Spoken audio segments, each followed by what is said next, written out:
The stone floor bit into Mira's knees, each scrub of the brush grinding bone against marble. Her fingers, raw and bleeding, worked circles into the great hall's surface, the same marble where her father once stood as Beta, commanding respect from every wolf in the pack. Now she cleaned their boot prints. Faster, girl. Isabel's voice shattered the pre-dawn silence, a bitter winter gale. The Alpha King arrives tonight, and I won't have him see filth in my house. Her house, the words twisted in Mira's chest, a blade between her ribs. This had been her father's house, her home, before the shadow rogues tore his throat out defending the borders. Before Isabel's true nature crawled from its hiding place, steam rose from the bucket of scalding water, and Mira's reflection wavered in its surface, silver eyes that marked her as different, dangerous. She kept them downcast, always, because looking up meant seeing Vivian draped in silk gowns that should have been hers, wearing the silver circlet that bore her family crest. Don't sulk. Isabel's heels clicked closer, each step a promise of pain. Your father's debts won't pay themselves. Every meal you eat, every rag on your back you owe me. The lie burned worse than the lie soap eating her skin. There were no debts, only greed wrapped in false righteousness. From upstairs came Vivian's laugh, bright, careless, entitled. The sound of someone who'd never scrubbed floors until her hands bled, who'd never wondered where her next meal would come from. Mira's wolf stirred beneath her ribs, restless energy begging to be released, to show these pretenders what true power looked like, but she pushed it down, deep and silent, because the last time she'd let her wolf surface, Isabel had locked her in the cellar for 3 days without food. The Alpha King will dine in this hall, Isabel continued, circling her prey. And you'll serve his table. Let him see what becomes of wolves who forget their place.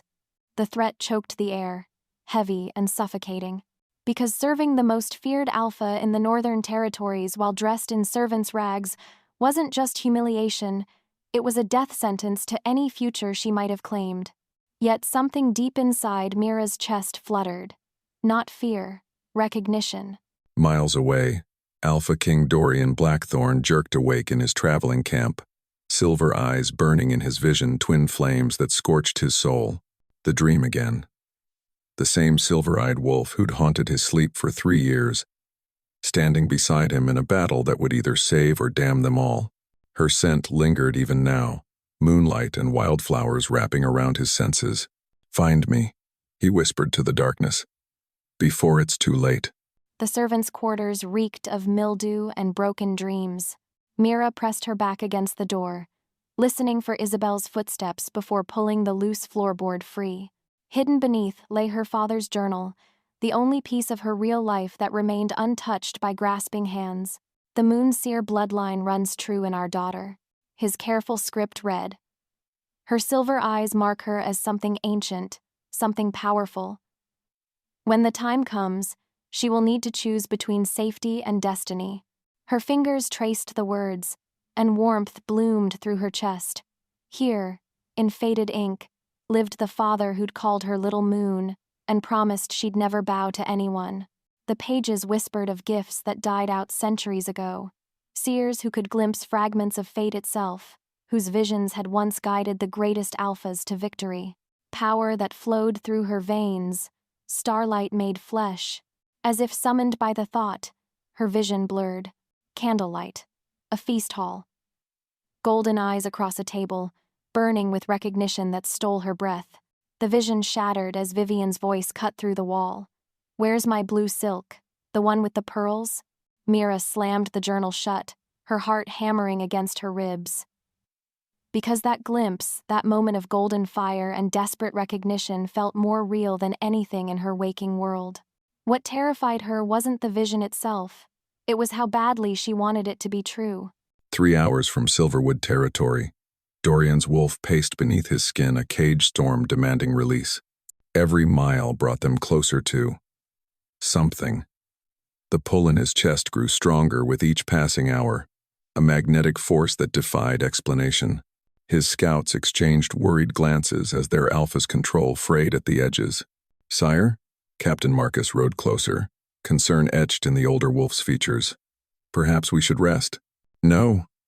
Dorian's voice carried the weight of absolute authority. She's close.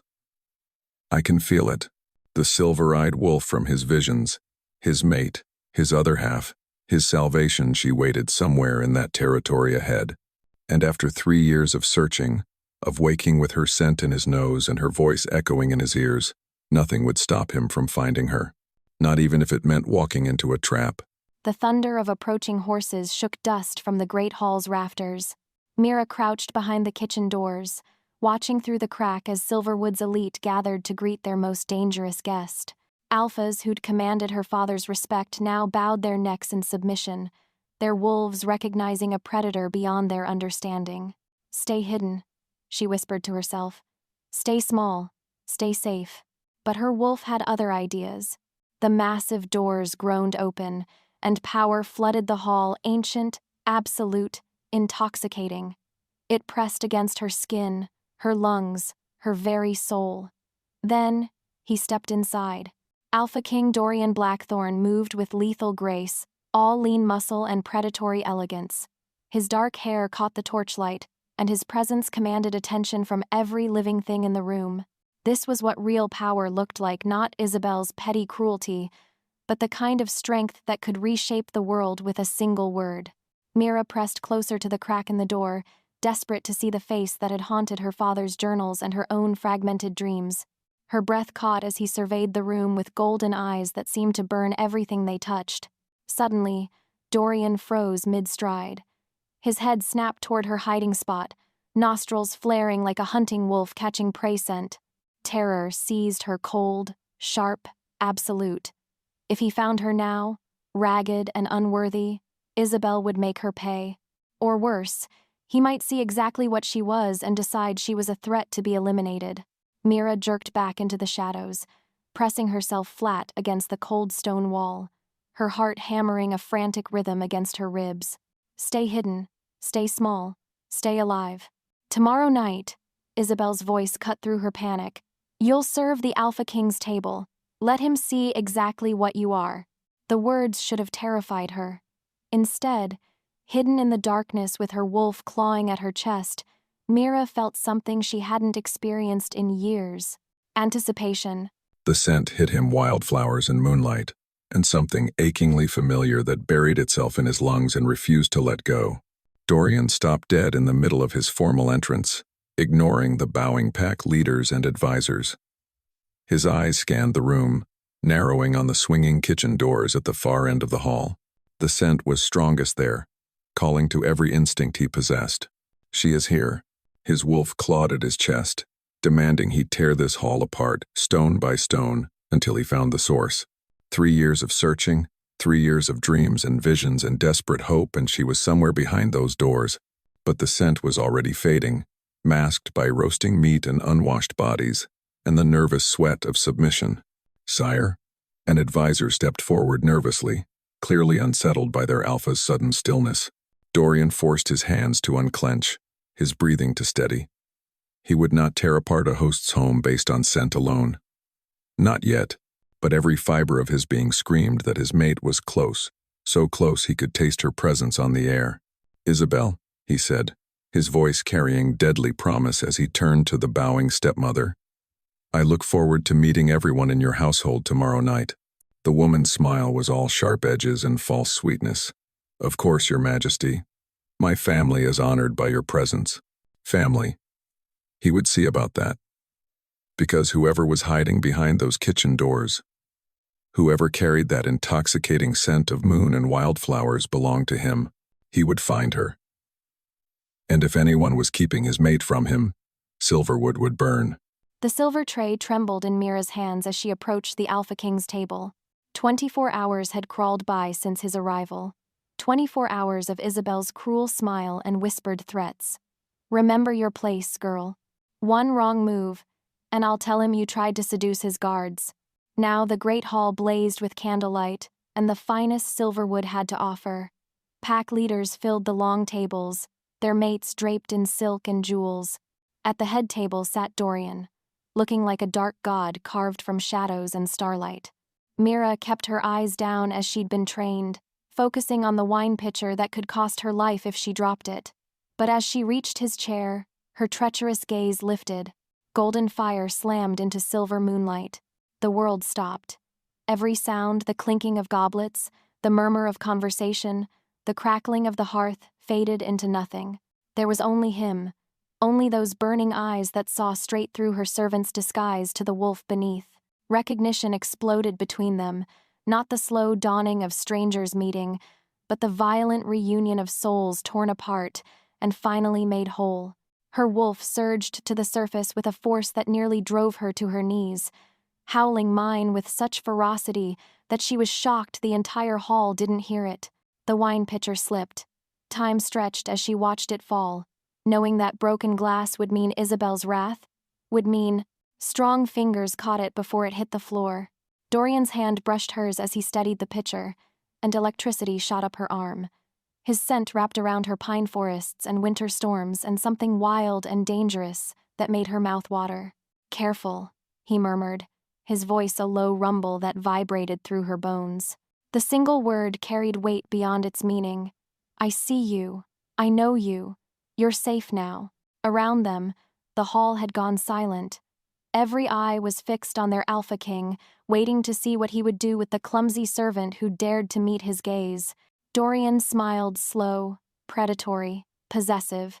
"What's your name?" he asked, his voice carrying to every corner of the hall. "Mira, Your Majesty," she whispered. Mira. Even her name seemed to please him, rolling off his tongue with satisfaction. The silence stretched, pregnant with possibility and danger. Mira. Her name tasted perfect on his tongue, moonlight-given form, just as he'd always known it would be.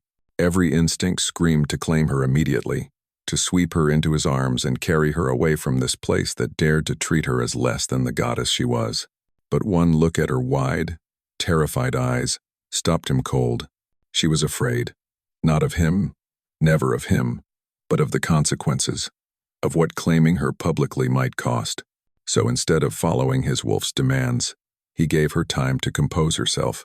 "Continue serving," he said softly, but she caught the underlying command. This wasn't over, it was just beginning. Dorian watched her move around the table with fluid grace that no amount of abuse could hide. She was nobility, trying to play servant, and failing beautifully.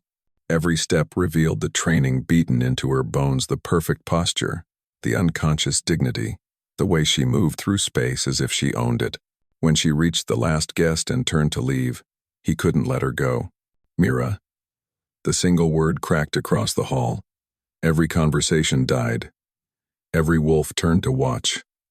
"Put down the pitcher." Her hands moved without conscious thought, setting the silver vessel aside. Around them, tension coiled tighter than a drawn bowstring. Pack leaders shifted uneasily, sensing the volcanic force of their Alpha King's emotions barely held in check. "Now," Dorian continued, his golden eyes never leaving hers, "sit beside me." The hall erupted. Gasps of shock, muttered protests, chair legs scraping against stone. But beneath it all, he heard the stepmother's sharp intake of breath, the sound of a woman watching her carefully laid plans crumble to dust. "Your Majesty." Isabel rose from her seat, her voice honey, sweet and poisonous. "Surely you jest. She's just a servant." "I don't jest." Dorian's voice carried the absolute authority of an Alpha King who'd never been denied. "And I don't repeat myself." The threat hung in the air, sharp as drawn steel. Because refusing an Alpha King's direct command wasn't just disrespectful, it was treason. He rose from his chair with fluid grace, every movement calculated to display his power. The whispers died instantly. 3 years, he said, his voice carrying to every corner of the hall. "I have searched for something precious that was lost. Tonight, I have found it." He extended his hand toward Mira, an invitation, not a command, because this choice, this moment of transformation, had to be hers. "The choice is yours, Mira of Silverwood," he said softly. "Will you sit beside me?" Her silver eyes met his, and in their depths, he saw her answer before she moved. Hope, trust, and something that might have been love beginning to bloom. Mira's hand slipped into his coming home after years of exile. The moment their skin touched, fire raced through her veins. Not the painful heat of transformation, but something warm and right and inevitable. Her wolf settled with a contentment she'd never experienced, finally recognizing its other half. Dorian guided her to the empty chair beside his, the seat of honor that should have gone to the most important female present. Instead of Vivian or one of the visiting alpha females, a servant in coarse gray wool now sat at the right hand of the most powerful wolf in the north. The contrast was striking. Around her, pack leaders' mates gleamed in silk and jewels while she wore the same rough servant's dress she'd scrubbed floors in that morning. Yet somehow, sitting beside Dorian, she felt more regal than she ever had in her father's house. "Tell me about yourself," he said as the next course arrived. "Your family, your life here." The request should have been simple. Instead, it opened wounds she'd tried to keep buried. "My father was Beta here," she said carefully, aware that every word was being overheard and analyzed. "He died defending the borders 3 years ago. My stepmother has graciously allowed me to remain and work for my keep." Dorian's hand stilled on his goblet. When he turned to look at her, his golden eyes held a fury that made her breath catch. "Your father was Beta," he repeated slowly, "and they made you a servant?" The dangerous quiet in his voice sent shivers down her spine. This was what it meant to have the protection of an Alpha King, to know that your pain became his rage, your enemies his prey. "After the feast," he said quietly, "we need to talk, away from prying ears." The rest of the meal passed in a haze of political small talk and barely veiled threats. Pack leaders tried to curry favor while fishing for information about his sudden interest in a servant. Isabel's smile grew more strained with each passing course. And through it all, Mira sat beside him with quiet dignity, every inch the lady she'd been born to be. When the last plates were cleared, Dorian rose. "Lady Mira," he said formally, offering his arm, "would you care to join me for a walk in the gardens?" The title hit the hall thunderclap sharp. Lady Mira. Not servant, not girl, but lady, a recognition of her true status that couldn't be taken back. The moonlit gardens felt like another world entirely. Away from watching eyes and whispered judgment, Mira finally allowed herself to breathe. But as they walked deeper into the shadows, something stirred in her chest, a familiar tingle that meant her gift was awakening. "There's something I need to tell you," she whispered, her voice barely audible above the night wind. "Something my father warned me to keep hidden." Dorian stopped walking, turning to face her fully. In the moonlight, his golden eyes seemed to glow with their own inner fire. "Tell me," he said simply.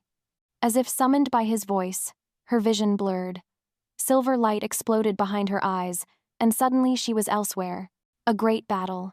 Shadow creatures pouring from mountain caves, their forms writhing darkness given substance. Wolves falling to corruption, their eyes turning black as pitch. And there, at the center of it all, Dorian, standing alone against an enemy that could devour worlds. His golden eyes found hers across the battlefield, desperate and determined. "Now, Mira, use your sight."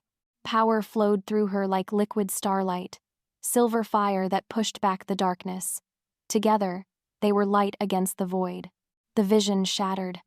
Mira gasped, stumbling backward into Dorian's arms. Her eyes blazed with residual silver light, and she felt rather than saw his sharp intake of breath. "Impossible," he whispered, his voice thick with wonder and something that might have been relief.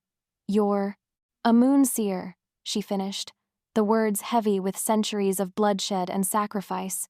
"The last of my bloodline." For a moment, neither of them spoke. Then Dorian's hands cupped her face, his thumbs tracing her cheekbones with reverent wonder. "I've been searching for you," he said, his voice raw with emotion. "Not just as my mate, but as the key to saving everything. The ancient evil is stirring, and without your sight, we're all going to die," Mira completed, the vision's terror still echoing in her bones. His nod was grim. "Will you come with me? Will you help me fight what's coming?" Looking into his golden eyes, feeling the mate bond humming between them and her gift, responding to his presence, Mira knew her answer had been written in the stars long before either of them was born. "Yes," she whispered. "Whatever comes next, yes." Above them, the moon pulsed with approval, and somewhere in the distance, shadows began to stir. Dawn broke over Silverwood like spilled gold, but Dorian had been awake for hours. The revelation in the moonlit garden burned through his mind on endless repeat. A Moon Seer, the last of her bloodline, hidden away and treated like refuse by wolves who had no idea what treasure they'd been trampling. Pack the lady's belongings, he commanded the servants who scurried around the guest chambers. She travels with us today. The stepmother had tried to protest, of course, had stammered something about propriety and reputation while her face went the color of old parchment. But one look from Dorian had silenced her completely. Your Majesty, Isabel had finally managed. Surely you don't mean to take our servant away from her duties. The woman's mistake had been calling Mira a servant. Again, Lady Mira Ashworth, Dorian had said, his voice carrying the weight of absolute authority. Daughter of Beta Thomas Ashworth, heir to the Moon Seer bloodline, will be traveling to my territory as my honored guest. Any who dispute this fact may take their concerns up with my executioner. The silence that followed had been delicious. Now, watching servants scramble to gather the few possessions Mira had been allowed to keep, Dorian felt his wolf pacing restlessly. Every instinct demanded he claim her immediately, mark her as his before the world, so no one could ever hurt her again. But she wasn't ready. Not yet. 3 years of abuse had left scars that would take time to heal, and she needed to understand her own power before she could truly stand beside him as an equal. A soft knock interrupted his thoughts. Enter. Mira stepped into the chamber, and his breath caught. Gone were the servant's rags. Instead, she wore a traveling dress of deep blue wool, simple but well made, befitting her true station. Her silver hair had been properly braided, and someone had given her a cloak lined with fur against the morning chill. For the first time since he'd met her, she looked like what she truly was, nobility. You don't have to do this, she said quietly, her silver eyes uncertain. Take me with you, I mean. I know what I am now, what I can do, but you barely know me. Dorian crossed to her in 3 quick strides, taking her hands in his. The spark of connection flared between them, warm and reassuring. I've known you for 3 years, he said simply. In my dreams, in my visions, in every breath I've taken since the prophecy first came to me.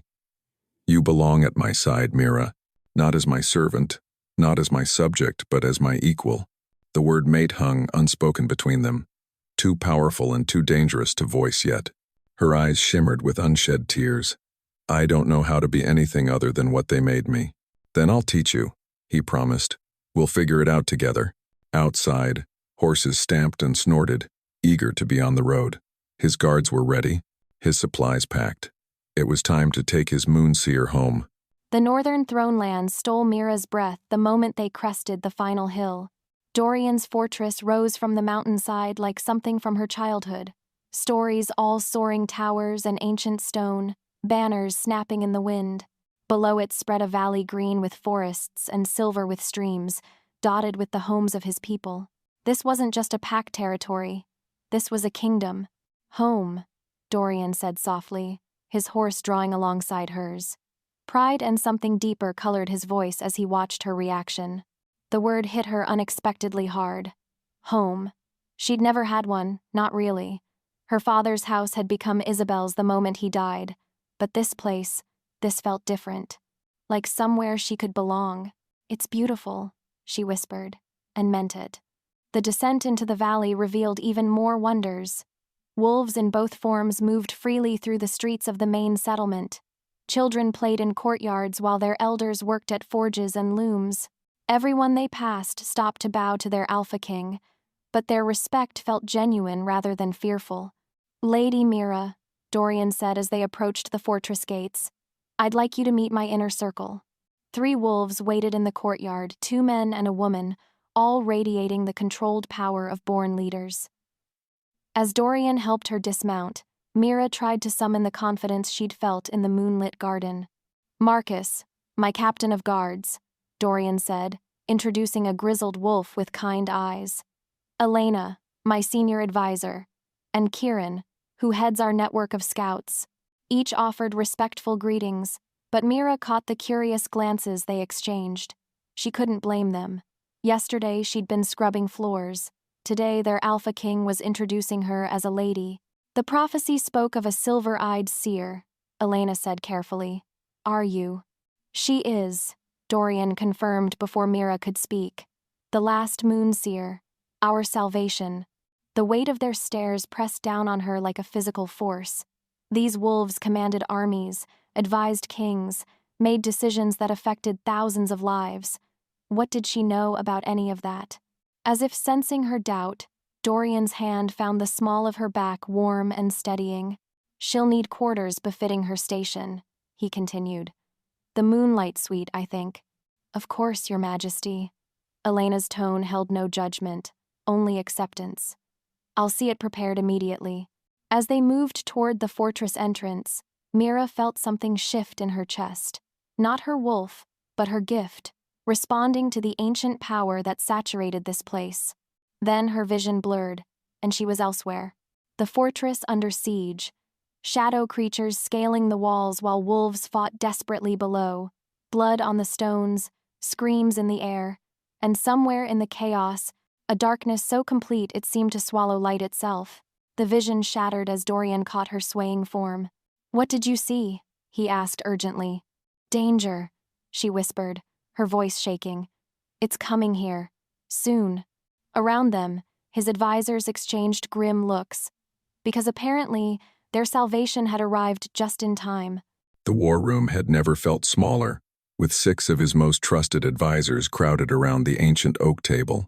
Mira sat to his right, no longer the uncertain girl from this morning, but a seer sharing vital intelligence with seasoned warriors. The transformation had been remarkable to witness. Tell them what you saw, Dorian said gently. Mira's hands trembled slightly as she traced patterns on the table's surface. Shadow creatures. Not like the rogues that killed my father, these were something else entirely.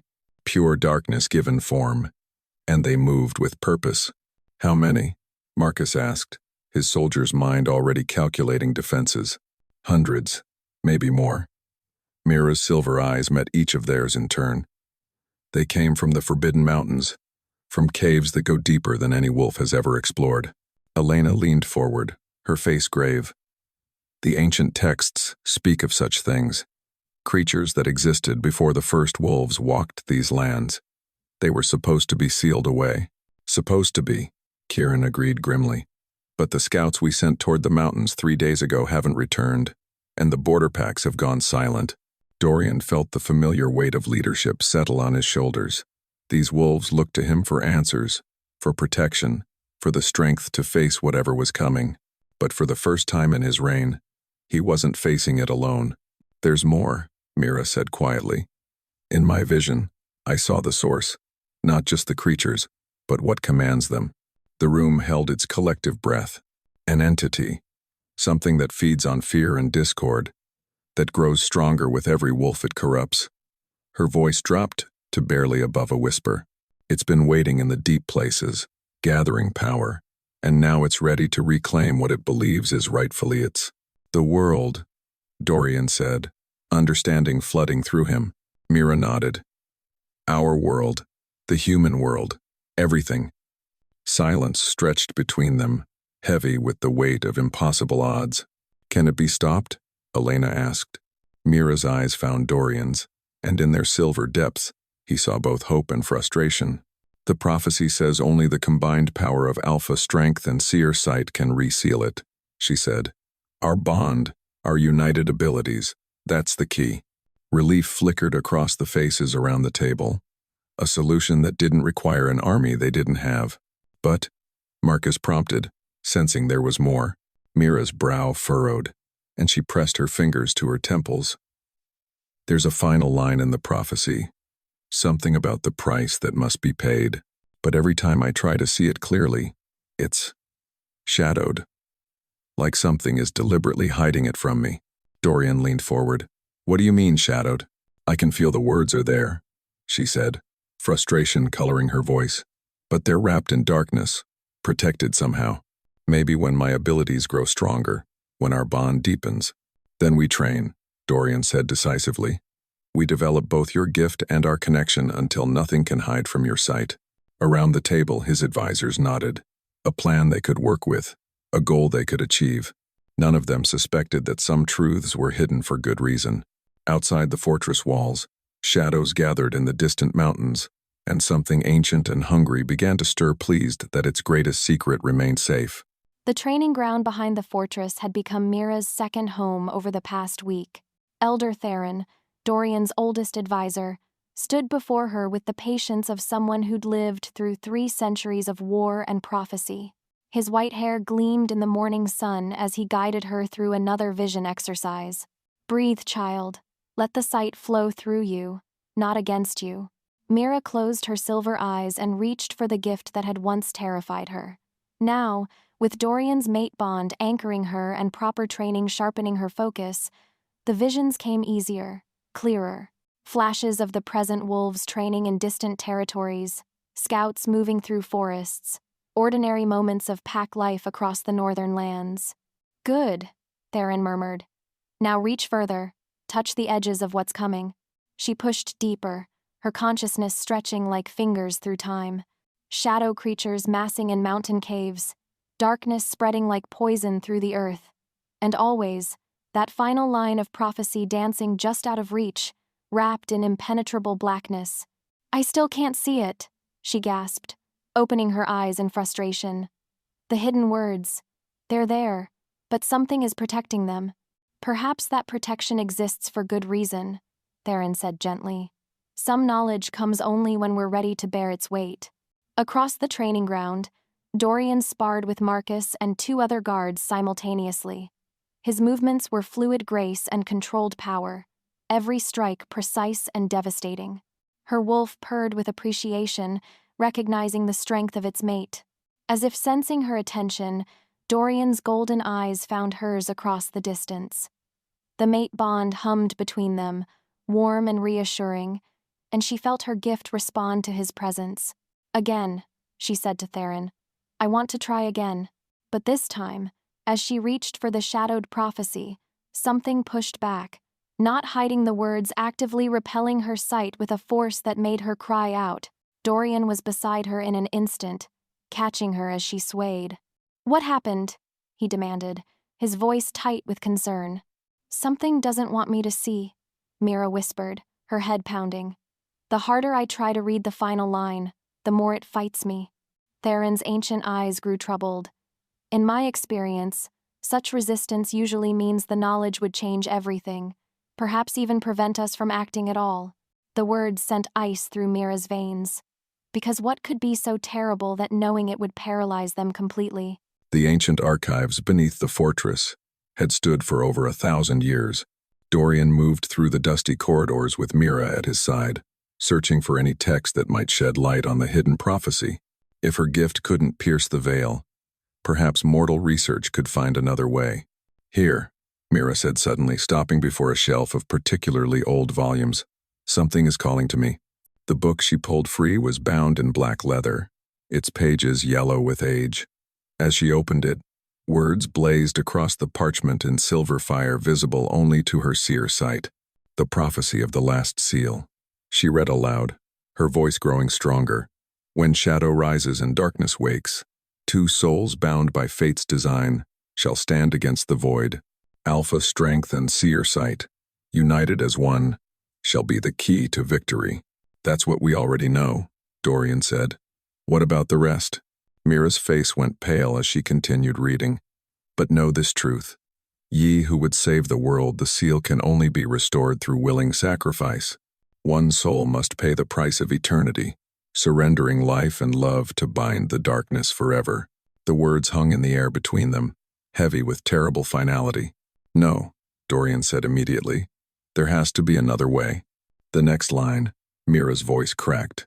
"The choice falls to the one whose love burns brightest. Death is the price, separation the cost, but in sacrifice comes salvation." Dorian's wolf howled in denial, every instinct rejecting what he was hearing. They'd just found each other. After 3 years of searching, of dreaming, of hoping he would not lose her now.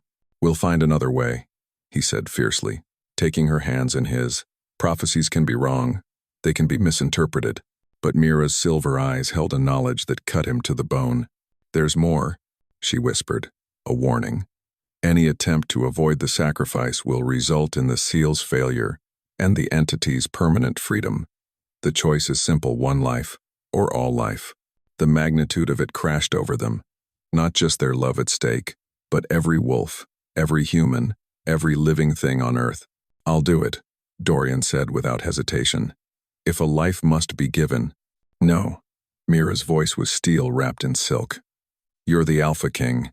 Your people need you to rebuild after this is over. I'm just... You're everything." He cut her off, pulling her against his chest. "You're my mate, my heart, my soul. Don't you dare say you're expendable." They held each other in the dusty silence of the archives, both knowing that the battle ahead had suddenly become infinitely more personal, because now they weren't just fighting to save the world, they were fighting to find a way to do it without destroying themselves. Above them, storm clouds gathered, and in the distant mountains, something ancient sensed their despair and smiled. 3 days had passed since the revelation in the archives, and Mira felt like she was drowning in borrowed time. Every moment with Dorian carried the weight of potential goodbye. Every touch, every glance, every whispered endearment might be their last. The knowledge sat between them like a poison, tainting what should have been the sweetest days of her life. Now she stood on the fortress battlements, watching the northern horizon with growing unease. Her gift had been restless all morning, showing her fragments of darkness and movement in the forbidden mountains. "You're brooding again," Dorian said, joining her at the stone wall. "I can feel them moving," she admitted. "The shadow creatures. They're not just gathering anymore, they're preparing for something." Dorian's jaw tightened. "How long?" "Days. Maybe less." She turned to face him, memorizing every line of his beloved face. "Whatever we're going to do, whatever choice we make, it has to be soon." Before he could respond, a commotion erupted in the courtyard below. Marcus was shouting orders while wolves scattered in defensive positions. A lone rider thundered through the gates, his horse lathered with sweat and foam. "Report," Dorian called down. "The Silverwood Pack sends urgent word." "Your Majesty," the messenger gasped. "The stepmother and her daughter, they're not what they seemed." Ice formed in Mira's stomach. "What do you mean?" "They've been in contact with something in the mountains. Shadow magic corrupted them months ago. They were placed there. To watch you, to report on you." The pieces fell into place with sickening clarity. Isabel's sudden cruelty after her father's death. The way she'd forced Mira into servitude instead of killing her outright. The deliberate humiliation at the feast, making sure she'd be noticed by Dorian. "It wanted us to meet," Mira whispered in horror. "The entity.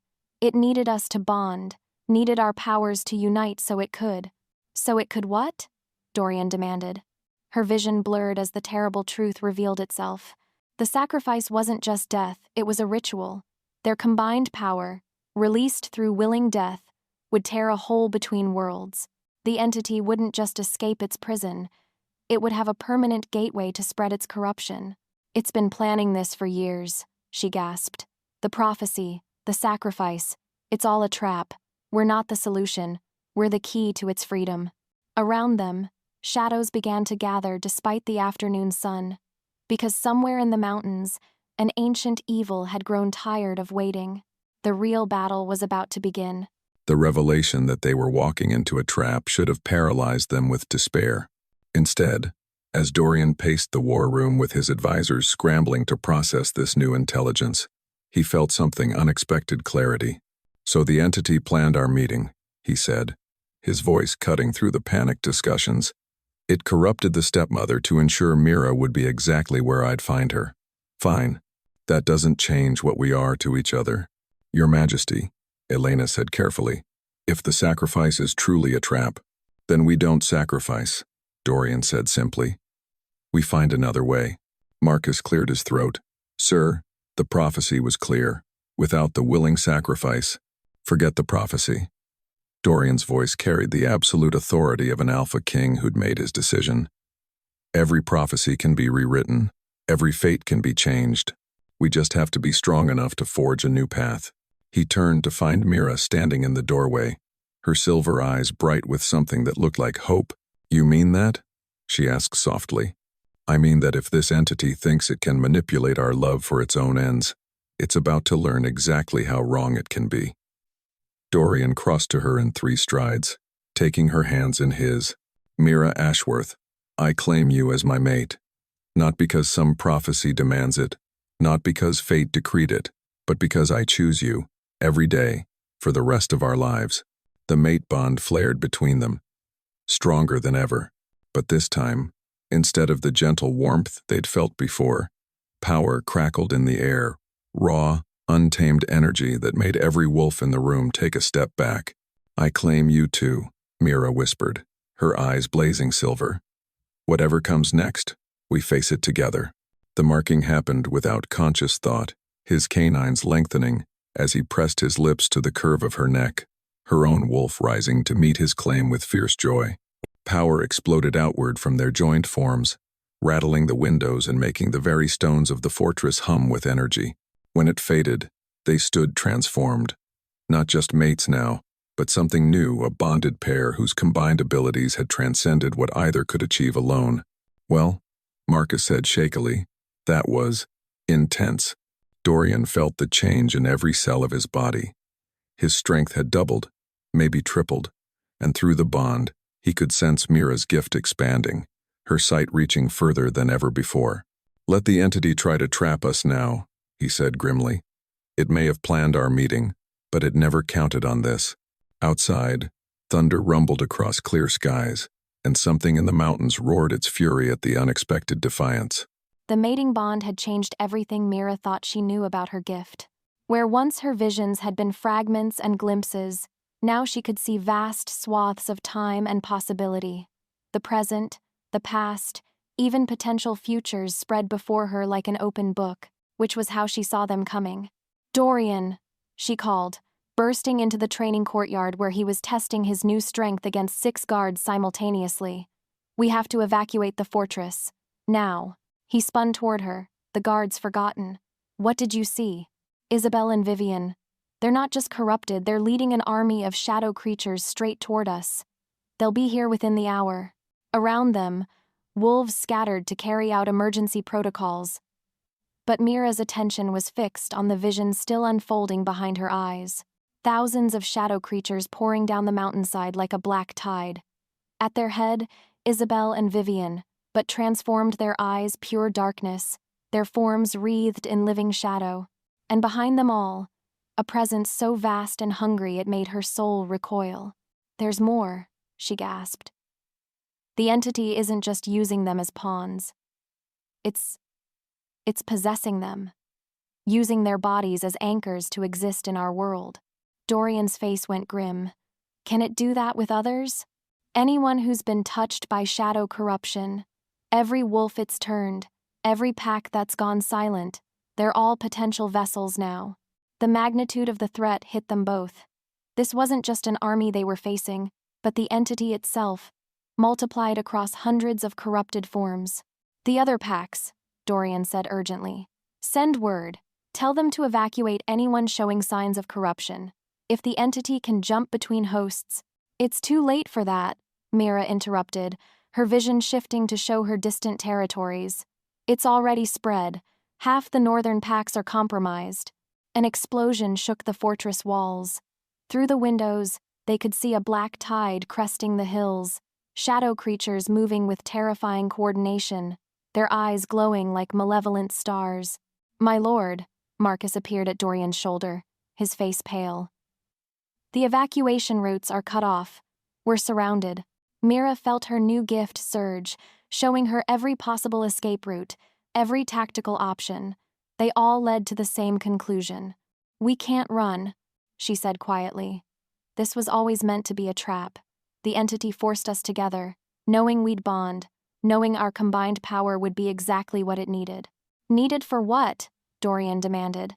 Her silver eyes met his golden ones, and in them he saw terrible understanding.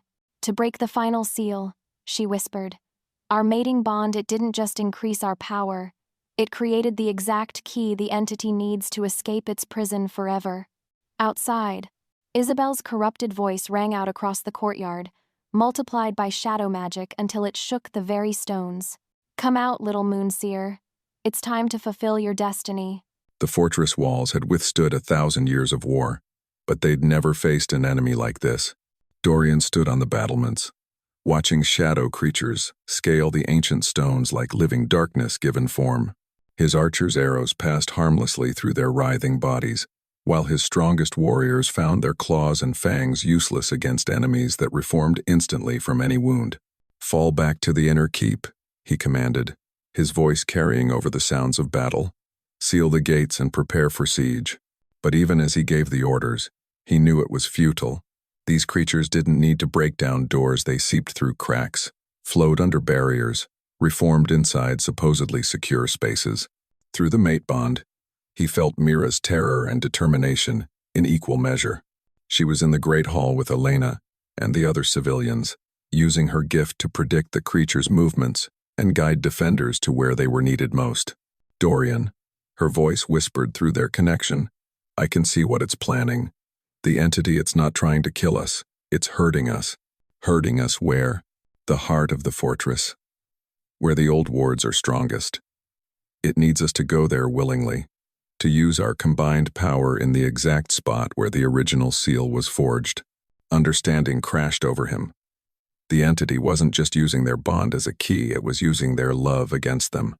It knew they would retreat to the most defensible position to make their final stand. It knew they would fight side by side, their powers united, exactly where it needed them to be. A roar shook the night as something massive struck the outer gates. Through the smoke and flame, Dorian saw Isabel's corrupted form but magnified, twisted into something barely recognizable as wolf or human. Shadow writhed around her like living armor, and when she spoke, her voice carried the weight of eons. "You cannot hide from destiny, Alpha King. Your mate's power calls to us like a beacon. Come, let us finish what was started 3 years ago when we first whispered dreams into your sleeping mind." The revelation hit him like a physical blow. Even his dreams had been manipulated. Every vision, every desperate search for his silver-eyed mate, it had all been orchestrated to bring them to this moment. "Mira," he called through their bond.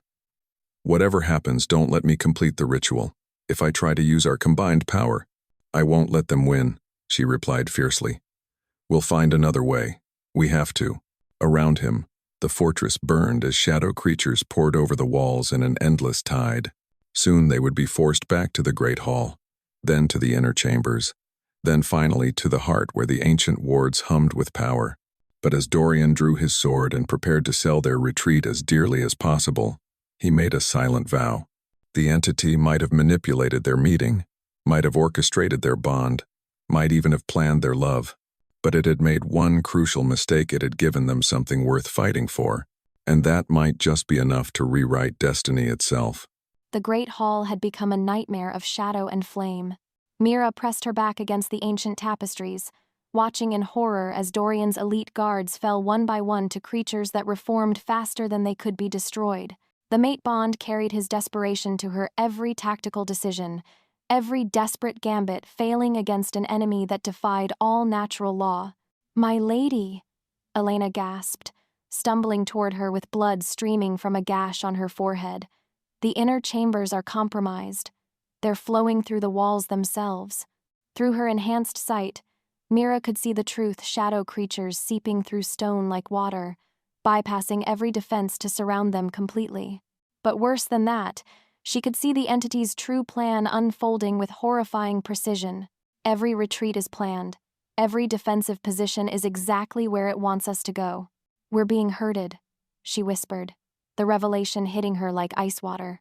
"All of this, the attack, the siege, even our victories, it's all choreographed." As if summoned by her words, Isabel's corrupted form materialized in the center of the hall. But this wasn't the petty, cruel woman who'd made Mira's life miserable. This was something ancient and vast, wearing Isabel's face like a mask. "Hello, little Moon Seer," the thing that had been her stepmother said, its voice layered with harmonics that hurt to hear. "Did you really think you could escape your purpose?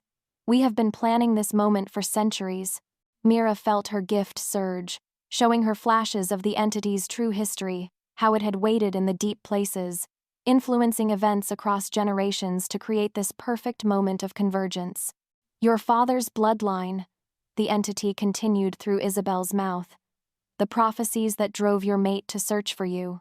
Even the rogues that killed your father, all of it carefully orchestrated to bring you to this moment of despair. The words hit harder than any physical blow. Her father's death hadn't been random violence, it had been murder, planned and executed to put her exactly where the entity needed her to be. Rage blazed through her, silver fire that made the shadows recoil.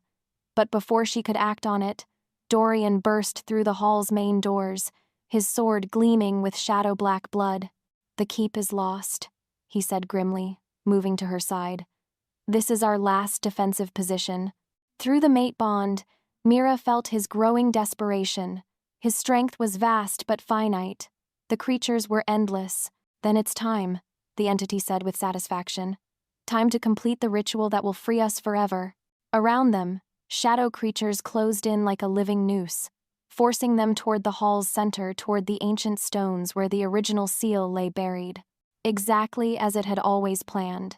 Dorian's sword arm ached from endless fighting, but the shadow creatures pressed closer with each passing moment. They stood in the exact center of the great hall, now he and Mira back to back, surrounded by a tide of writhing darkness that pulsed with malevolent hunger. Through the mate bond, he felt her gift straining to find a way out, any possible escape from the trap closing around them. "There is no escape," the entity said through Isabel's corrupted form. "You are precisely where you need to be, where you have always been destined to be." Beneath their feet, Dorian could feel something stirring. Ancient stones that had once held the most powerful ward ever created, now cracked and weakened by centuries of erosion. The original seal that had bound the entity in the first place. "You feel it, don't you?" The entity continued with satisfaction, the old magic recognizing new power. "Your combined strength could repair what was broken, or shatter it forever. The choice is yours." "There has to be another way," Dorian said desperately, his golden eyes scanning for any route of retreat. But the shadows had filled every doorway, every window, every possible escape. "Oh, but there is," the entity said, its voice taking on a tone of false compassion. "I offer you a bargain, Alpha King. Give me the Moon Seer willingly, and I will allow your pack to live. Your people can serve me in the new world I will create. Refuse, and watch them all burn." Through the mate bond, Dorian felt Mira's horror not at the threat to herself, but at being used as a weapon against innocent lives. "Don't you dare," her voice whispered through their connection. "Don't you dare sacrifice others for me." But as the entity's offer hung in the air, images flashed through both their minds, every wolf in the northern territories, every innocent child, every elder and warrior who looked to them for protection. Thousands of lives balanced against one. "I'll go," Mira said quietly, stepping away from his protective embrace. "If it means saving them." "No." Dorian's voice cracked like a whip, his alpha authority blazing through the mate bond to stop her in her tracks. "I won't trade you for anything. Not for my pack, not for the world, not for—" "Then you choose to watch them all die," the entity said with cruel satisfaction. "How noble. How perfectly, predictably noble." Darkness exploded outward from every shadow creature simultaneously, and through the great windows, they could see the northern territories burning. Real flames this time, not illusion, the entity making good on its threat. Dorian's wolf howled in anguish as he felt the pack bonds stretching and snapping one by one. His people, his responsibility, his— "Stop," he whispered, the word torn from his soul. "Please, I'll consider your offer." The admission tasted like poison, but as he watched smoke rise from distant settlements, he knew he was already lost. The entity had found the one thing he couldn't sacrifice, and it was using his love against him with surgical precision.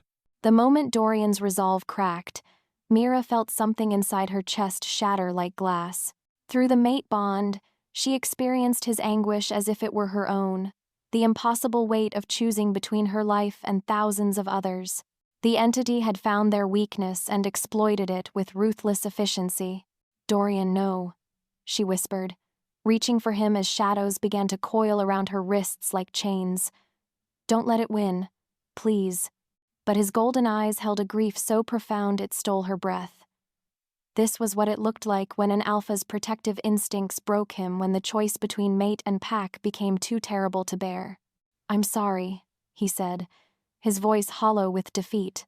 "I can't let them all die for my happiness. I can't." The shadow chains tightened, and Mira felt the entity's presence pressing against her mind like a crushing weight. Through her gift, she could see what it planned, not just her death, but something far worse. It would possess her, use her Moon Seer abilities to corrupt every vision, every prophecy, turning hope itself into a weapon of despair. This is how it ends, she thought with numb acceptance, not in battle or sacrifice, but in surrender. "Wait," Dorian said suddenly, his hand reaching toward her even as shadow creatures held him back. "There's something else. Another choice." The entity paused, curious despite itself. "The prophecy mentioned willing sacrifice," Dorian continued, his voice growing stronger, "but it never specified who had to die. If I give my life to seal you away—" "No!" Mira's scream tore through the hall. "I won't let you." The king's death would indeed provide sufficient power, the entity mused, its attention shifting to Dorian with predatory interest. "Your alpha strength, freely given, could forge a seal that would last another 1,000 years. Hope and horror warred in Mira's chest. He could save everyone, save her, save their people, save the world. But the cost would be losing him forever, and that felt like dying anyway. "Dorian, please," she begged, struggling against the shadow chains. "We can find another way. We just need more time." "There is no more time," he said gently, his love flowing through their bond like warm sunlight. "And there is no other way. But at least this way, you live. You get to rebuild, to lead our people into the light." The entity's laugh echoed through the hall, rich with ancient malice. "How touching," it said. "But I'm afraid you've misunderstood something crucial about the nature of sacrifice, Alpha King." Dread filled Mira's stomach as the entity's true plan revealed itself. "The willing sacrifice doesn't seal me away," it continued with obvious relish. "It sets me free. Your deaths, either of them, will shatter the remaining barriers and give me permanent access to your world." The prophecy had been a lie. All of it. Every word designed to bring them to this moment of hopeless surrender. Around them, the shadows pulsed with anticipation, and something ancient and hungry prepared to feast on their despair. They had lost everything. The entity's revelation should have crushed them completely. Instead, as Dorian watched the ancient evil gloat over its deception, something unexpected blazed through him, not despair, but fury. Pure, incandescent rage at being manipulated, at having their love twisted into a weapon against innocent lives. "You made one mistake," he said, his voice cutting through the entity's laughter. The shadows paused, and through Isabel's corrupted features, ancient intelligence focused on him with sudden wariness. "You assumed we would follow your script," Dorian continued, feeling power building in his chest, not just his alpha strength, but something new, something born from the mate bond and forged in defiance. "You assumed we would break when faced with impossible choices." Through their connection, he felt Mira's confusion shift to understanding. She could see what he was seeing, the truth hidden beneath layers of lies and manipulation. "The prophecy was false," she said, her silver eyes blazing with renewed hope. "But that doesn't mean we're powerless." "Impossible," the entity hissed, its composure cracking for the first time. "The seal requires willing sacrifice. Without death, there is no—" "Who said anything about death?" Dorian interrupted, reaching through the shadow chains to grasp Mira's hand. The moment their skin touched, power exploded outward from their joined forms, but not the destructive force the entity expected. This was creation, not destruction. Light, not darkness. Love made manifest in a way that defied every law the ancient evil understood. "The seal doesn't require death," Mira said, her voice growing stronger as understanding flooded through her gift. "It requires sacrifice, the willingness to give up everything for love." Around them, the shadow creatures began to recoil as silver gold light poured from their clasped hands. "We sacrifice our safety," Dorian said, his alpha power joining with her seer sight to weave something entirely new. Our comfort, our right to a peaceful life together. We sacrifice our dreams of a quiet future, Mira added, her gift showing her glimpses of what they were creating. Not a prison for the entity, but a transformation. But we don't sacrifice each other. The entity's scream of rage shook the fortress to its foundations, because it had planned for every possibility, except this one love that refused to break, bond that chose hope over despair. You cannot rewrite the fundamental laws of magic, it howled. Watch us, Dorian said grimly. Together, they began to forge something that had never existed before, a seal powered not by death, but by the absolute refusal to surrender what mattered most. The entity had taught them to fight dirty. Now it was about to learn what that really meant. The light streaming from their joined hands revealed the truth about everything. Through her enhanced sight, Mira could see the entity's real nature, not some ancient evil, but a parasite, something that fed on despair and discord, that grew stronger with every moment of hopelessness it created. It's not trying to escape, she gasped, understanding flooding through her. It's trying to feed. All of this, the manipulation, the false prophecy, forcing us to choose between love and duty, it's all just to generate the despair it needs to fully manifest in our world. The shadow creatures around them were already beginning to dissolve as their hope blazed brighter. Without the entity's direct control powered by their anguish, the corrupted wolves were beginning to remember who they really were. Through the great windows, Mira could see the fires in the distant territories flickering out, not because the settlements were destroyed, but because the illusions were failing. You mean the other packs, Dorian started, are mostly fine, Mira confirmed, her gift showing her scattered images of confused but living wolves across the northern territories. Some corruption, yes, but not the massacre it wanted us to believe. Relief and fury warred in Dorian's golden eyes. They'd been on the verge of surrendering everything for a lie.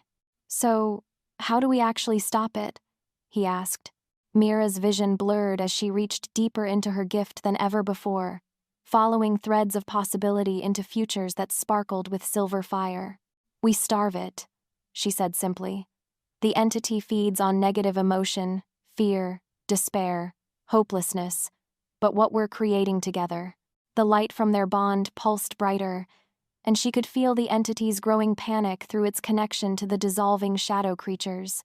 Love is the opposite of despair, Dorian said, understanding flooding his voice. Hope is the opposite of fear. And unity is the opposite of the discord it needs to survive, Mira finished. Around them, the last of the shadow creatures were falling apart like smoke and wind. Through the dissolving darkness, they could see Isabel and Vivian still corrupted, but no longer the terrifying avatars they'd appeared to be. Just two bitter women who'd allowed their jealousy to make them easy prey. The final seal isn't about binding it in the mountains, Mira said, her gift showing her the path forward with crystal clarity. It's about transforming it, changing its fundamental nature so it can't feed on darkness anymore. And we can do that? Mira looked at their joined hands, feeling the impossible power flowing between them. Alpha, strength, and seer sight united, not in sacrifice, but in absolute commitment to each other and their people. Together? She said with growing confidence. I think we can do anything. The entity's howl of rage told them they were right. The entity's true form began to manifest as its puppets failed one by one. Where Isabel had stood moments before, something vast and writhing took shape, darkness given hunger, despair made manifest. It towered over them in the great hall, its presence making the ancient stones groan with the weight of centuries of accumulated anguish. But for the first time since this nightmare began, Dorian felt no fear. Through the mate bond, he and Mira moved as one, her gift guiding their combined power, while his strength gave it form and substance. The silver-gold light streaming from their joined hands had become something solid, something that made the entity recoil with obvious pain.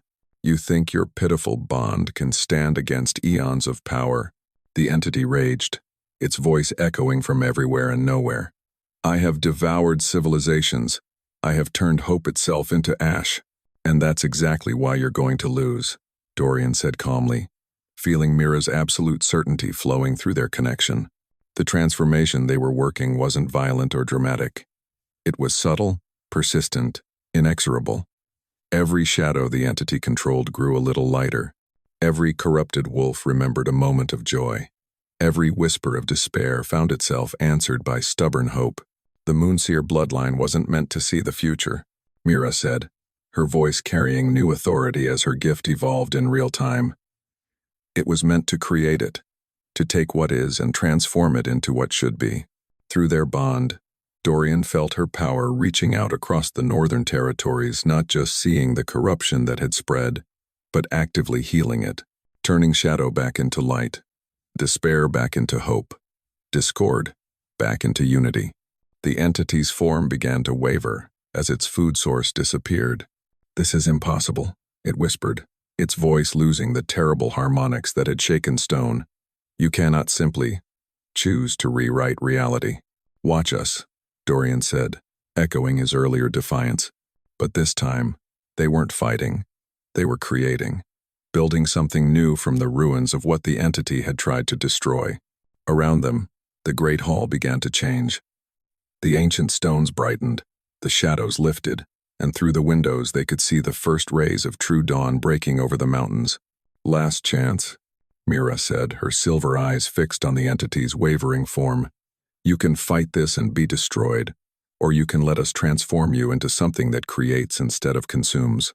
The entity's answer was a roar of pure hatred, which told them everything they needed to know about how this would end. The final battle wasn't going to be about destruction after all.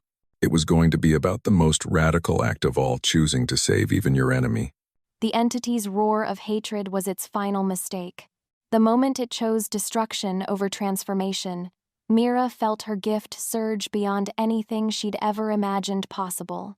Through the mate bond, Dorian's alpha strength flowed into her, while her seer sight guided their combined power with surgical precision.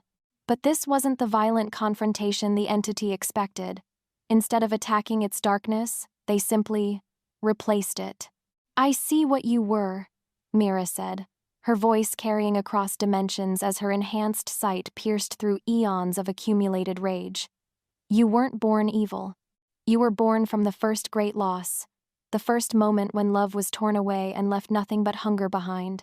The entity's form wavered, its roar faltering into something that might have been a whimper. Through her gift, Mira could see its true origin, not some primordial evil, but the echo of a broken heart so profound it had shattered reality itself. A love lost so completely that it had turned inside out, becoming the thing that devoured love in others. "We're not going to destroy you," Dorian said, his alpha authority carrying absolute conviction. "We're going to heal you." Silver gold light exploded from their joined hands, but instead of banishing the darkness, it embraced it. Mira felt the entity's shock, as their combined power didn't seek to bind or banish. It sought to understand, to comfort, to transform pain back into the love it had originally been.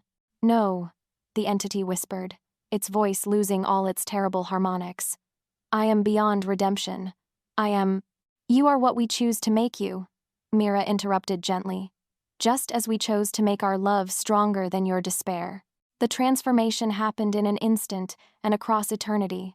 Centuries of accumulated anguish didn't disappear, it transmuted, pain becoming wisdom, hunger becoming the desire to nurture rather than consume. Where the towering shadow had loomed moments before, something new took shape. Not human, not wolf, but a presence of such profound peace that it made the ancient stones of the fortress sing with harmony. "I remember," the transformed entity whispered, its voice now carrying the music of wind through forests. "I remember what I was before the pain, before I forgot how to love."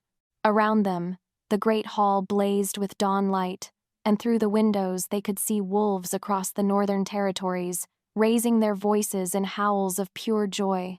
The corruption lifted, the discord healed, hope restored to every heart that had known despair. Mira and Dorian stood hand in hand at the center of it all, no longer fighting destiny but having rewritten it entirely. Love hadn't conquered evil. Love had remembered evil back to its true nature. 3 days after the transformation, The Northern Throne Lands had become something unprecedented, a gathering place for every pack leader in the known territories. Dorian stood in the Great Hall, watching wolves who had been enemies for generations work together to rebuild what the entity's influence had damaged. The corruption was gone, but its effects lingered, broken alliances that needed mending, trust that required rebuilding, communities that had to heal from the discord that had been sown among them. The scouts report clear skies from the eastern borders to the western seas, Marcus said, approaching with a relief so profound it made him look years younger. No sign of shadow creatures anywhere. Whatever you and Lady Mira did, it worked completely. Through the mate bond, Dorian felt Mira's quiet satisfaction as she helped Elena coordinate relief efforts for the affected territories. She'd grown into her role as his partner and co-leader with natural grace, the abused servant girl replaced entirely by the confident queen she'd always been meant to be. "What about Isabel and Vivian?" Dorian asked. Marcus's expression grew complicated. Alive, but changed. The corruption broke when the entity transformed, but they remember everything they did under its influence. Vivian's been asking to see Lady Mira to apologize. Dorian felt his mate's emotions shift through their bond, not anger or hatred, but something that might have been pity. The women who'd tormented her had been victims too, in their own way. "That's Mira's choice," he said simply. "Though knowing her, she'll probably forgive them." "And the entity?" Marcus asked carefully. Dorian glanced toward the fortress gardens, where something that had once devoured hope now tended to growing things with infinite patience. The transformed entity had chosen to remain, to learn what it meant to create rather than destroy. It would take time, perhaps centuries, but it was beginning to remember how to love. "Healing," Dorian said simply, "just like the rest of us." As if summoned by his words, Mira appeared at his side, her silver eyes bright with the joy that had replaced the fear she'd carried for so long. "The last of the refugee families have been settled," she reported. "And the Council of Pack Leaders wants to know if you'll accept their proposal." "Which proposal?" Her smile was radiant. "To formalize the alliance you've created. To make the Northern Throne Lands the capital of a new confederation, based on cooperation rather than dominance." Dorian felt hope blooming in his chest, not just for their future together, but for all werewolf kind. "What do you think, my queen?" he asked softly. The title still made her blush, but she wore it with growing confidence. "I think," she said, "it's time to build something beautiful." 1 year later, Mira stood on the balcony overlooking the valley and marveled at how much could change when love replaced fear as the guiding force. The Northern Throne Lands had become the heart of something unprecedented, a confederation of packs united not by conquest but by choice. Where once territory disputes and ancient grudges had kept wolves at each other's throats, now they worked together to face challenges that affected them all. "Admiring your kingdom?" Dorian asked, joining her at the stone railing. "Our kingdom," she corrected automatically, then smiled at the warmth that flooded through their mate bond. Even after a year, the connection between them continued to deepen, their combined abilities growing stronger with each passing day. Below them, the main settlement bustled with activity. Wolves from dozens of different packs lived and worked side by side, their children playing together without regard for old prejudices. The market square hosted traders from territories that had never before allowed peaceful contact. "The healer confirms it," Mira said softly, her hand moving to rest on her still flat stomach. "We're going to have a pup."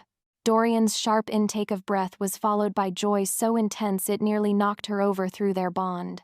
His arms came around her from behind, holding her against his chest as if she were made of precious crystal. "Are you happy?" he whispered against her ear. "Terrified," she admitted with a laugh. "But happy. Yes." Their child would grow up in a world they'd helped create, one where love was stronger than hatred, where cooperation mattered more than domination, where hope could literally rewrite the laws of reality. In the gardens below, she caught a glimpse of the entity that had once threatened to devour everything. It had taken the form of an ancient gardener now, tending to flowers with the patience of something that had learned to create rather than destroy. Sometimes children would approach it with questions, and it would tell them stories of growing things, never mentioning the darkness it had once been. Redemption, Mira had learned, was just another word for transformation. "I love you," Dorian said simply, his voice carrying the weight of absolute truth. "I love you too," she replied, leaning back into his embrace as the sun set over their kingdom. Their story had begun with servitude and hidden power, with prophecies and manipulation and the threat of ultimate darkness. But it had become something else entirely, a testament to the revolutionary power of refusing to surrender what mattered most. In the distance, wolves raised their voices in evening song, and the melody carried notes of joy that would have been impossible before two souls chose love over despair and rewrote destiny itself. The Moon Seer's legacy was complete, but her true work building a world worth loving had just begun. 5 years later, as Mira watched her silver-eyed daughter play with children from every corner of their confederation, she knew they'd succeeded beyond their wildest dreams. The prophecies spoke no more of sacrifice and sorrow, but of growth and hope and the endless possibility that bloomed when love was given the chance to flourish. Their story had rewritten more than destiny. It had proven that some bonds were strong enough to transform the very nature of reality itself.